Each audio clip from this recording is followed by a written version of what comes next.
มาได้เลยครับสวัสดีค่ะสวัสดีชื่ออะไรครับชื่อเปียกค่ะ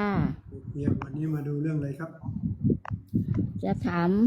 ว่ามีโชคไหมกับมีเพื่อนคนหนึ่งที่คุยกันว่าเขาคิดยังไงเพื่อนชื่ออะไรครับชื่อดรแม็กชื่อแม็กนะครับโอเคได้ครับ